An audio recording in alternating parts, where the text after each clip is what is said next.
નમસ્કાર વિદ્યાર્થી મિત્રો, આજના બીજા દિવસના ઓનલાઈન લેક્ચરમાં હું આપનું હાર્દિક સ્વાગત કરું છું. ગઈકાલે આપણે સોડિયમ કાર્બોનેટ, સોડિયમ ક્લોરાઇડની બનાવટ અને તેના ગુણધર્મોની ચર્ચા કરી. ત્યારબાદ આજે આપણે એક નવું સંયોજન સોડિયમયુક્ત લઈ રહ્યા છીએ. એ છે સોડિયમ હાઇડ્રોક્સાઇડ અથવા એને આપણે કોસ્ટિક સોડા પણ કહીએ છીએ અને તેનું રાસાયણિક સૂત્ર છે NaOH.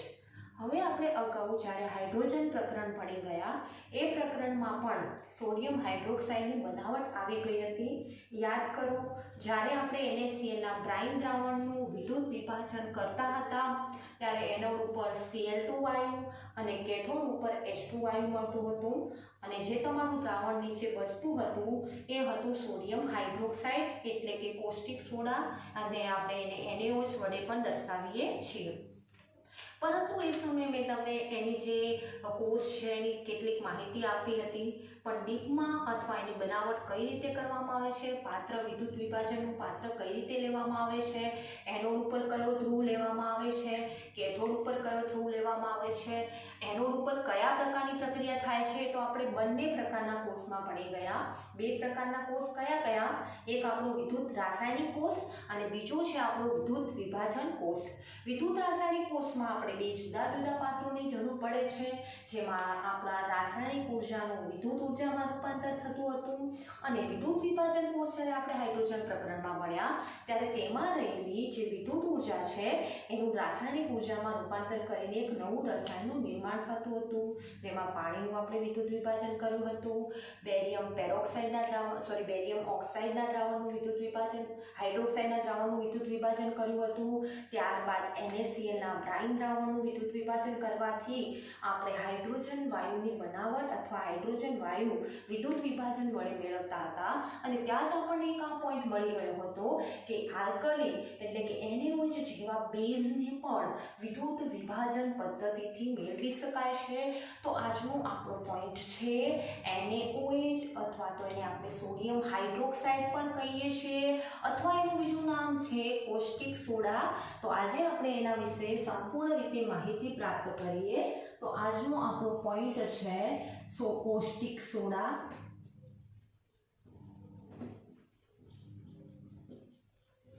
અથવા સોડિયમ હાઇડ્રોક્સાઇડ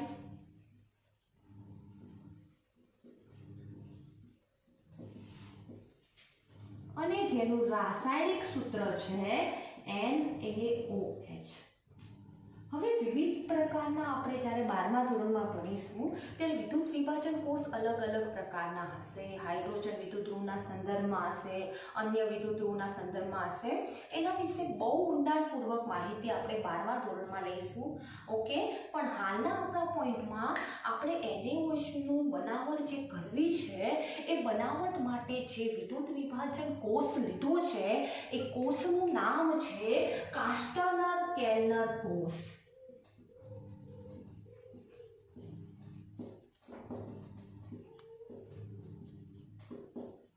આ કોષની ખાસિયત શું છે?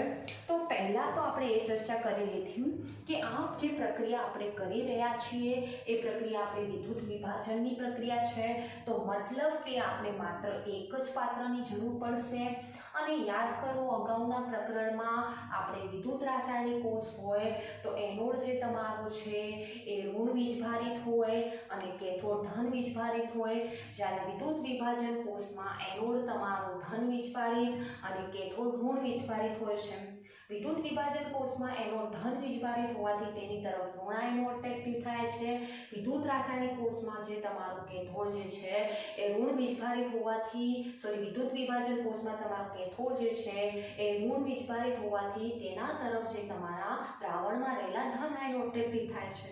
અને આપણે અહીંયા કોષ વડે બહુ સારી રીતે સમજાવીએ છીએ.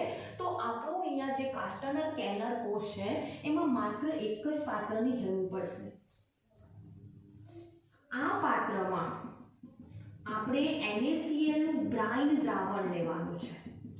NaClનું બ્રાઇન દ્રાવણ એટલે કે સાંદ્ર દ્રાવણ.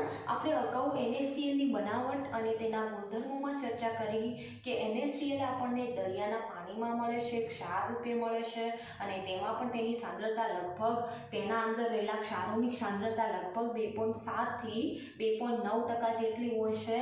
તો એના બ્રાઇન દ્રાવણ એટલે કે સાંદ્ર દ્રાવણમાં કયા કયા આયનો રહેલા હશે? દેખો દ્રાવણ બન્યું છે, NaCl અંદર ઓગળે છે। મેં વારે ઘડી આપણને કહ્યું છે કે જ્યારે પણ કોઈ પણ ક્ષાર પાણીમાં ઓગળતો હોય તો એનો મતલબ કે તેનું આયનીકરણ થઈ ગયું છે। તો અહીંયા Na+Cl- આયનો આપણા મીઠામાં રહેલા છૂટા પડશે। પાણીમાં આયનું આયનીકરણ થયું છે તો પાણીમાં રહેલા H+ અને OH- આયનો પણ છૂટા પડશે। હવે આ કાસ્ટર્નર કેલનર કોષની ખાસિયત એ છે કે અહીંયા એનોડ અને કેથોડ એ બંને વિદ્યુત ધ્રુવો એક જેવા નથી, મતલબ અલગ અલગ પ્રકારના છે। એનોડનો જે વિદ્યુત ધ્રુવ છે એ આપણા કાર્બનનો બનેલો છે। કાર્બન એટલે કે ગ્રેફાઇટ પણ તમે લખી શકો છો।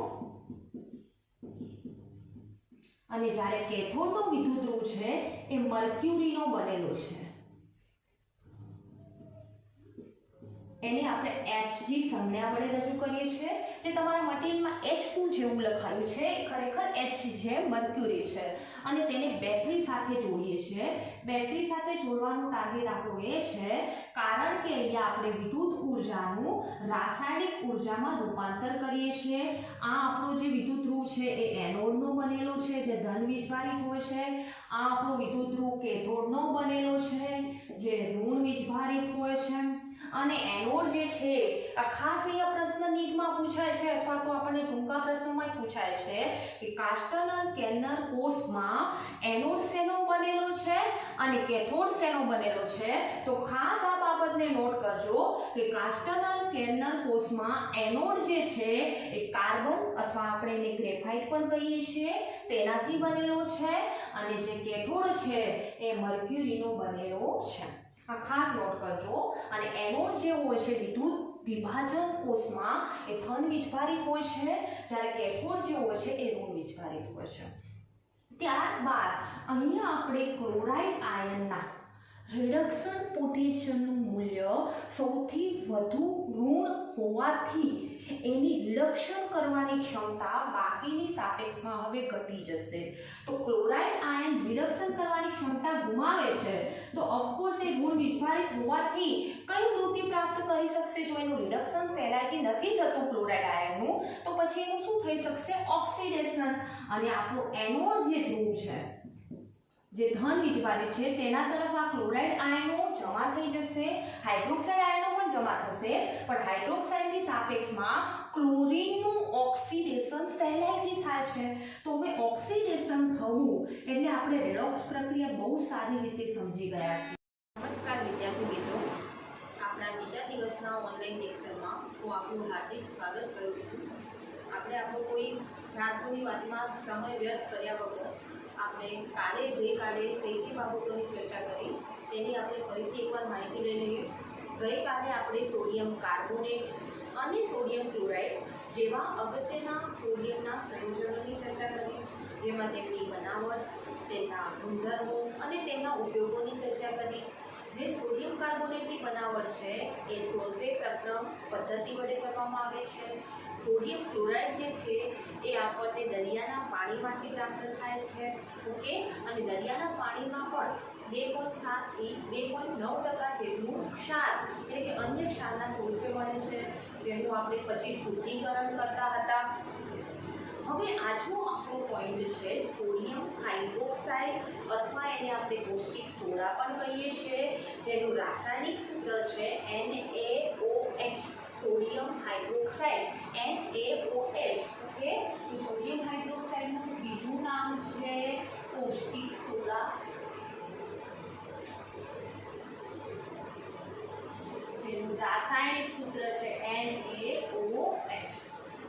હવે આ જે સોડિયમ હાઇડ્રોક્સાઇડની બનાવટ છે ખરેખરમાં આપણે હાઇડ્રોજન પ્રકરણમાં ભણી ગયા છીએ કે NaCl નું બ્રાઇન દ્રાવણ લેતા હતા અને તેનું વિદ્યુત વિભાજન કરતા હતા, ત્યારે એનોડ ઉપર ક્લોરીન વાયુ, કેથોડ ઉપર હાઇડ્રોજન વાયુ, અને જે નીચે દ્રાવણના તળિયે તમારું છેલ્લે જે પદાર્થ વધે છે એ તમને સોડિયમ હાઇડ્રોક્સાઇડના સ્ફટિકો મળે છે।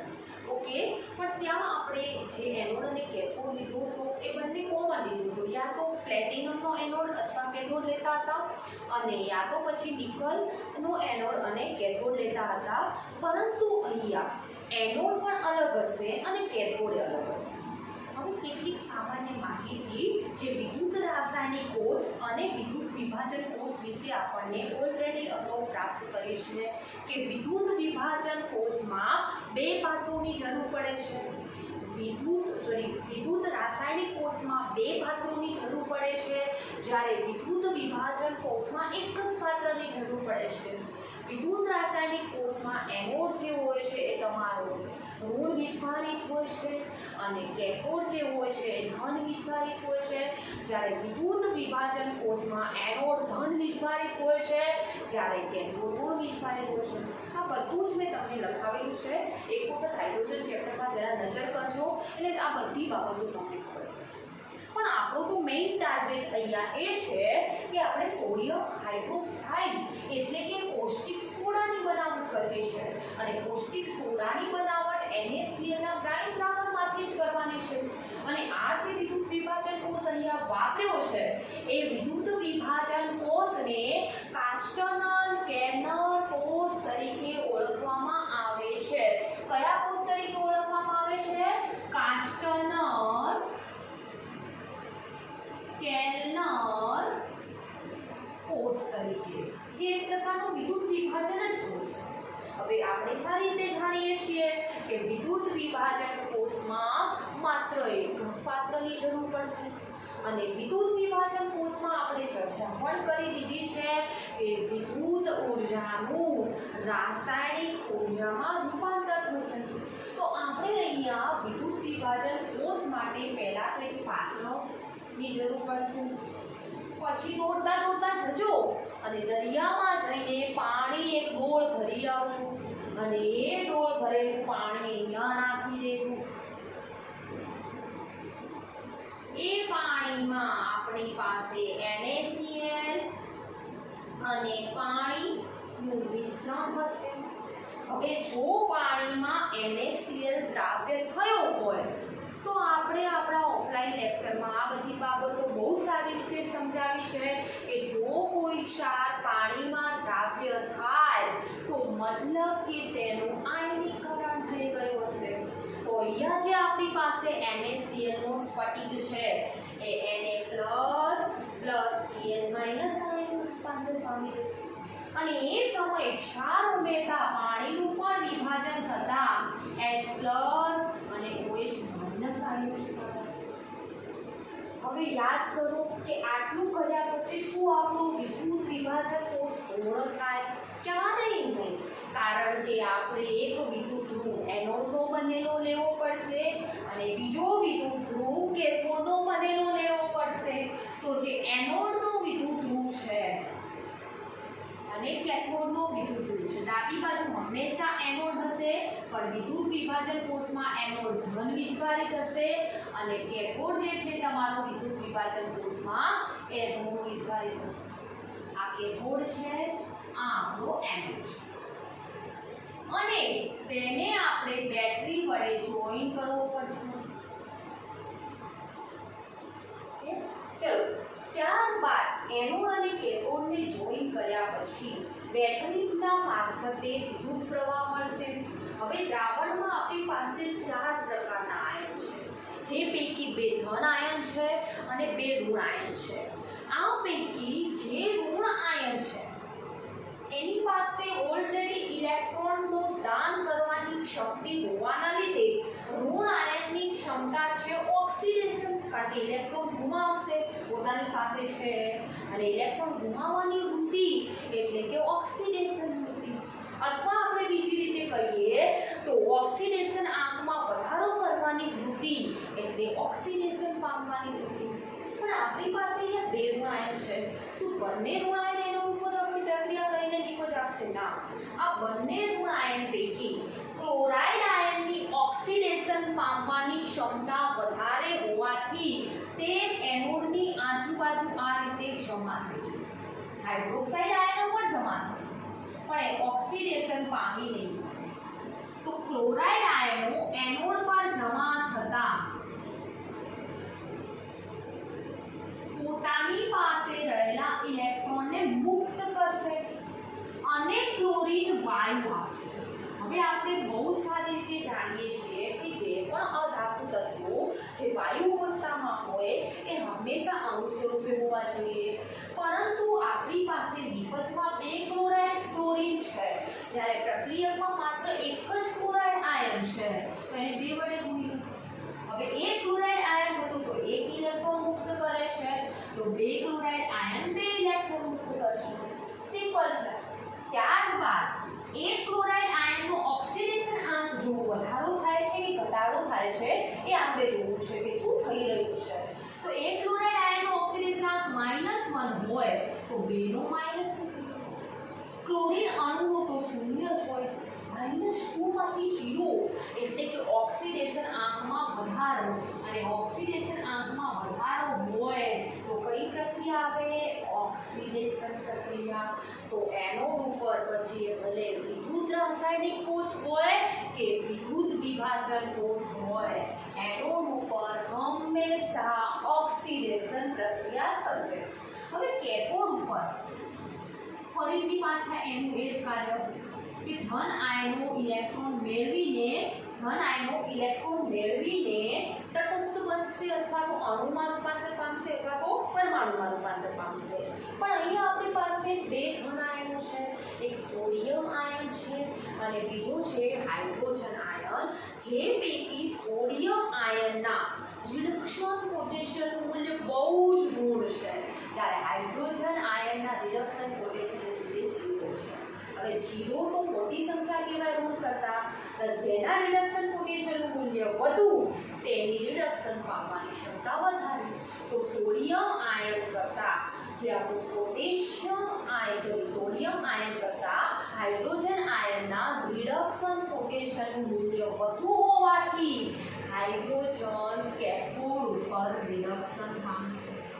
H+ શું કરશે? રિડક્શન પ્રક્રિયામાં શું કરવાનું હોય છે? ઇલેક્ટ્રોન મેળવવાનો હોય છે, અને શેમાં રૂપાંતર પામી જવાનું છે? H2 ગેસમાં।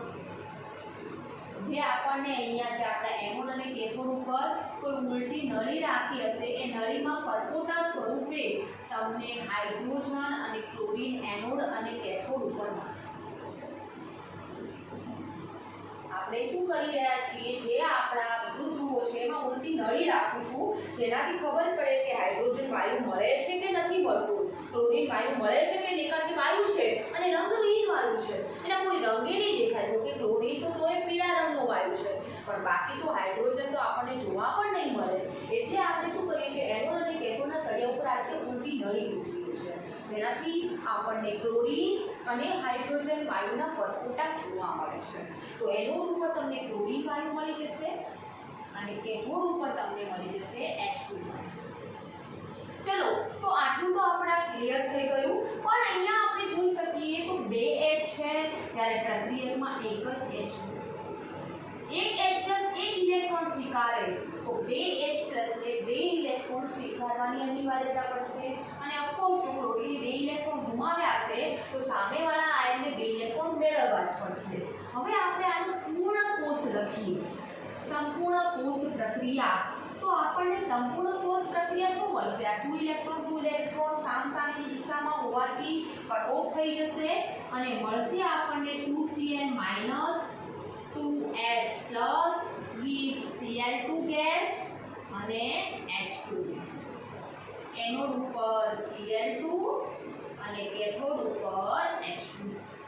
હવે તમને એમ થશે કે કેથોડ ઉપર કઈ પ્રક્રિયા? તો જો એક પ્રક્રિયા ઓક્સિડેશન હોય તો બીજી રિડક્શન હોવાની, તો આપણે પ્રૂવ કરીએ કે અહીંયા એક H+ માં હાઇડ્રોજનનો ઓક્સિડેશન આંક છે +1, તો 2 માં કેટલું થશે? +2, H2 માં કેટલું? 0।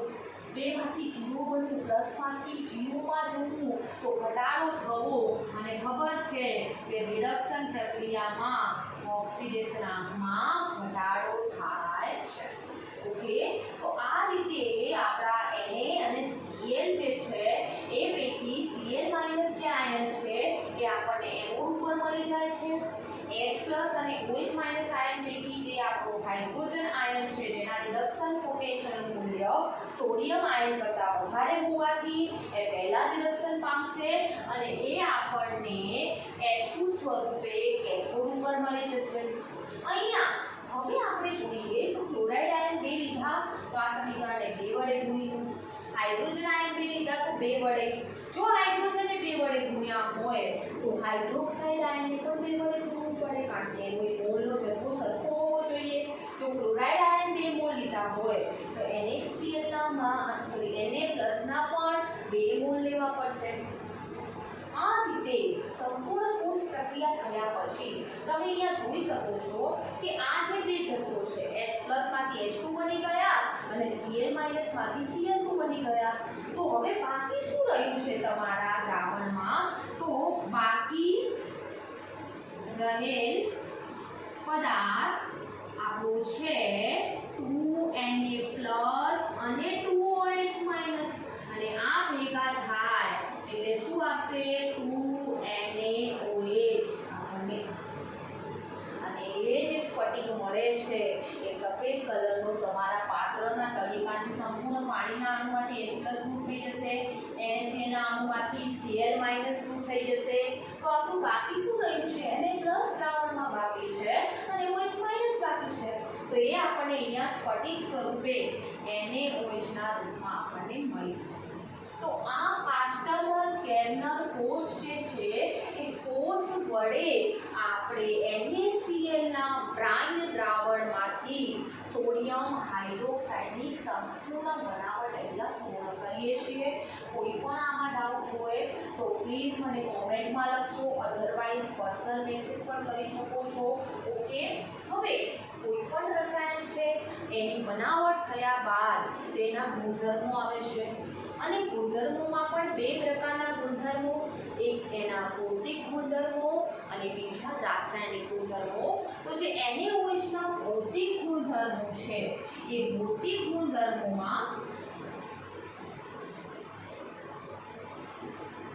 પહેલા તો એનો કલર કેવો છે એટલે કે રંગ કેવો છે એની ચર્ચા કરીએ.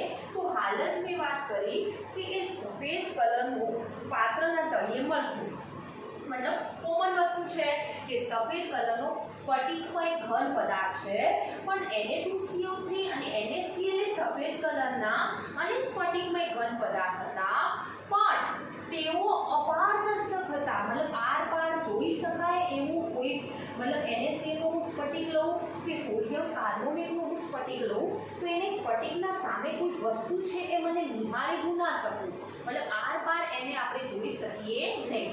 પરંતુ જો હું NaOH નું સ્ફટિક લઉં અને એને આર પાર જોવાનો પ્રયત્ન કરું તો આ સામેની વસ્તુ પૂરી ઝાંખી દેખાય, સંપૂર્ણપણે સ્પષ્ટ ના દેખાય. જો કોઈ વસ્તુ સંપૂર્ણપણે સામેવાળી સ્પષ્ટ દેખાતી હોય તો એને આપણે પારદર્શક કહીએ પદાર્થ. જો વસ્તુ સંપૂર્ણપણે દેખાતી જ નથી સામેવાળી વસ્તુ તો એ પદાર્થને આપણે અપારદર્શક પદાર્થ કહીએ છીએ. અને જો સામેવાળી વસ્તુ ઝાંખી દેખાતી હોય તો તેવા પદાર્થને આપણે પારભાસક કહીએ છીએ. તો અહીંયા જે NaOH નો સ્ફટિક છે એ પારભાસક ઘન પદાર્થ છે અને સફેદ રંગનો છે. ત્યારબાદ એને કેટલા તાપમાને પીગાળી શકાય અને ઘન પદાર્થનું પીગાળવું અથવા તો ઘન પદાર્થના પીગળી સ્વરૂપ સાથે સંકળાયેલા તાપમાનને આપણે ગલન બિંદુ કહીએ છીએ. તો NaOH નું ગલન બિંદુ પહેલા તો ભૌતિક ગુણધર્મ આપણે કયો લીધો કે સફેદ પારભાસક ઘન પદાર્થ છે. બીજો પોઈન્ટ એનું ગલન બિંદુ એટલે કે કેટલા તાપમાને એ પીગળશે તો 591 કેલ્વિન છે તેનું ગલન બિંદુ. ત્રીજો પોઈન્ટ છે તેનો કે NaOH ને પાણીમાં ઓગાળવી, મતલબ એમના પછી કોઈ રાસાયણિક ફેરફાર નથી થવાનો, મતલબ પાણીમાં એ ખાલી દ્રાવ્ય જ થાય છે, કોઈ રાસાયણિક ફેરફાર નથી થતો. ખાસ ધ્યાન રાખજો. તો NaOH નું જલીય દ્રાવણ આલ્કલાઇન તરીકે ઓળખાય છે. એટલે આપણે બેઝ પણ કહીએ છીએ, બેઝિક દ્રાવણ કહીએ છીએ. NaOH ના જલીય દ્રાવણને આલ્કલાઇન કહે છે। અહીંયા ભૌતિક ગુણધર્મોમાં મેં એટલા માટે લખ્યું છે કારણ કે અહીંયા કોઈ રાસાયણિક ફેરફાર થતો નથી। ત્યારબાદ એના રાસાયણિક ગુણધર્મો એ જ એના ઉપયોગો આવે। તો બીજો પોઈન્ટ છે ઉપયોગ। તો આપણે સારી રીતે જાણીએ છીએ જેટલા પણ સોડિયમ યુક્ત સંયોજનો લઈશું, પછી એ કાર્બોનેટ હોય, ક્લોરાઇડ હોય, પ્રયોગશાળામાં ક્યાંક ને ક્યાંક પ્રક્રિયક તરીકે વપરાય છે। તો પહેલો જ પોઈન્ટ છે એના ઉપયોગોમાં પ્રયોગશાળામાં પ્રક્રિયક તરીકે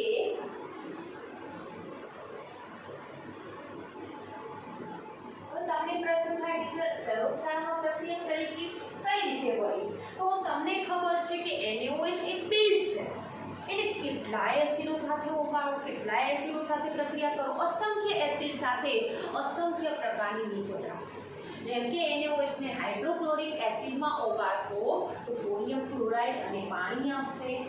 NaOH ને H2SO4 માં ઓગાળશો અથવા H2SO4 સાથે એને NaOH ની પ્રક્રિયા કરશો તો તમને સોડિયમ સલ્ફેટ અને પાણીનો અણુ મળશે। અહીંયા સોડિયમ સલ્ફેટ મેળવવા માટે આપણી પાસે 2 સોડિયમ હોવા જોઈએ। જો અહીંયા 2 પ્રકારની પ્રક્રિયા થઈ શકે। H2SO4 માં જો એક જ H+ નું વિસ્થાપન કરો, માત્ર એક જ H2SO4 માં એક જ H+ નું વિસ્થાપન કરો તો HSO4- આયન બને। આ ખાસ નોટ કરવા જેવું છે। અને NH+ બને। NaOH નું આપણે આયનીકરણ કરીએ તો OH- અને Na+ બને।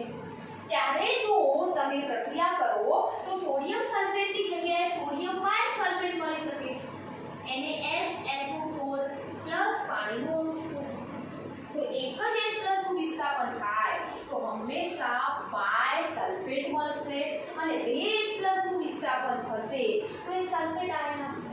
તો અહીંયા આપણે 2 H+ નું વિસ્થાપન કર્યું છે કારણ કે અહીંયા કોઈ H છે નહીં, તો અહીંયાના 2 H+ હોય તો OH- એ 2 જોઈએ, એટલે સમીકરણને 2 વડે ગુણવા પડ્યા, જેથી પાણીના અણુ કેટલા મળશે? 2 પાણી।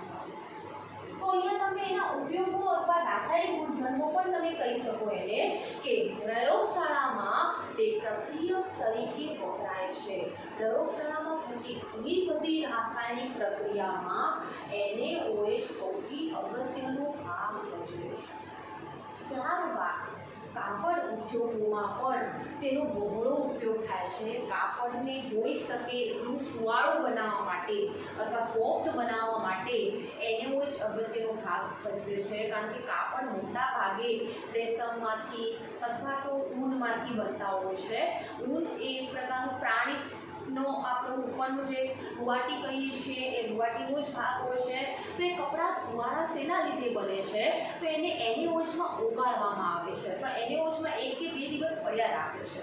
તમે પણ જ્યારે લેબમાં ત્યારે દાખલ થશો ત્યારે તમે NaOH-ને હાથમાં લઈને આમ ચીમડશો, તમારી હાથની સ્કિન એકદમ સોફ્ટ થઈ જશે। મતલબ આપણી ચામડીને પણ સુવાળી બનાવવા માટે NaOH અગત્યનો ભાગ ભજવે છે। તો આપણે કહી શકીએ દેખો ચામડીને સુવાળી બનાવી મતલબ શું થયું? આપણી ચામડીમાં શું રહેલું છે? એક પ્રકારની ચરબી રહેલી છે। તો ચરબી અને તેલના શુદ્ધિકરણમાં અગત્યનો ભાગ ભજવે છે। એ કોઈ એક ઉપયોગ એનો આવી પણ ગયો ચામડીના ઉદાહરણ વડે કે એનો ઉપયોગ શું છે? તો પહેલો ઉપયોગ ચરબી અને તેલના શુદ્ધિકરણમાં। બીજો ઉપયોગ તમારી સમક્ષ છે પ્રયોગશાળામાં પ્રક્રિયક તરીકે। ત્રીજો ઉપયોગ મેં હાલ જ વાત કરી કાગળ છે। કાપડ 2 પ્રકારના કાપડ આપણે લઈ શકીએ છીએ, એક સુતરાઉ કાપડ અથવા રેશમનું કાપડ। એને પણ સુવાળું બનાવવા માટે અગત્યનો ભાગ ભજવે છે। તદુપરાંત સાબુની બનાવટમાં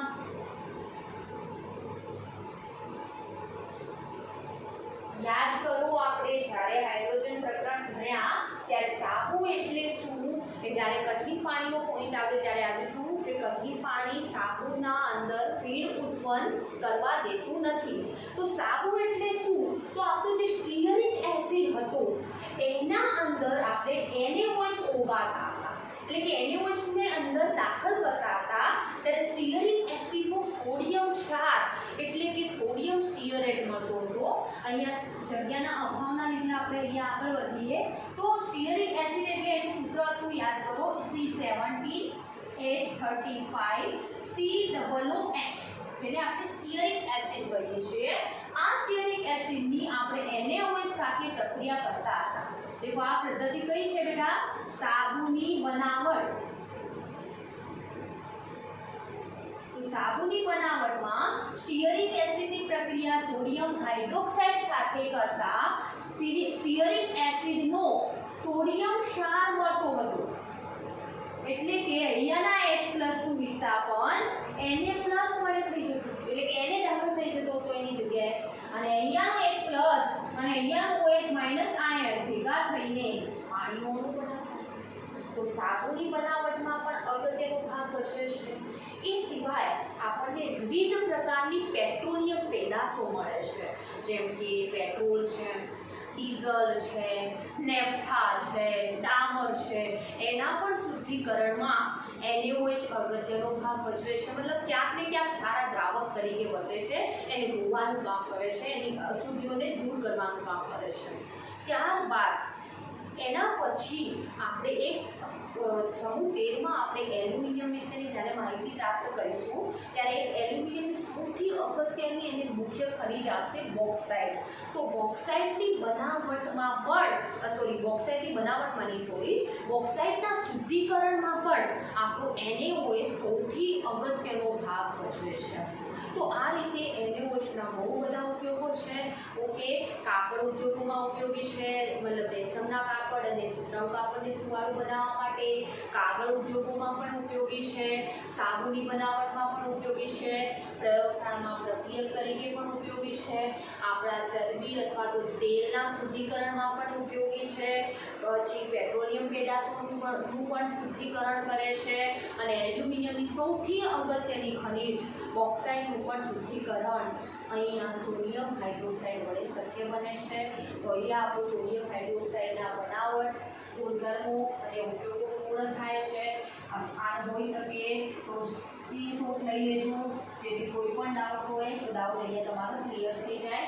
આ છે તમારા બનાવટના મુદ્દાઓ, આ છે એના ગુણધર્મો, અને આ છે એના ઉપયોગો, જેનો આઠા ઉપયોગ અહીંયા છે અને અહીંયા છે. બોર્ડના અભાવના લીધે અને બોર્ડ નાનું છે, મારે ઘણી પૂછવામાં ટાઈમ ના બગાડું એટલા માટે મેં આ રીતે લખ્યું છે. જો કોઈ ડાઉટ હોય, કોઈ ક્વેશ્ચન હોય તો મને કોમેન્ટ બોક્સમાં મૂકજો. આજના પણ તમને પ્રશ્નો હું લખીને ગઈકાલની માફક તમને મૂકી દઈશ, અને એનું હોમવર્ક આપણે ફાઇલ સાથે મનીષાને અથવા તો આપણા ગ્રુપમાં મૂકવાની તમને વિનંતી. અને કંઈ પણ ડાઉટ હોય તો પ્લીઝ મને એની ટાઈમ કહેજો. અહીંયા હું આજનું NaOHની જે બનાવટની અને ગુણધર્મોની અને ઉપયોગોની જે માહિતી છે પૂર્ણ કરું છું.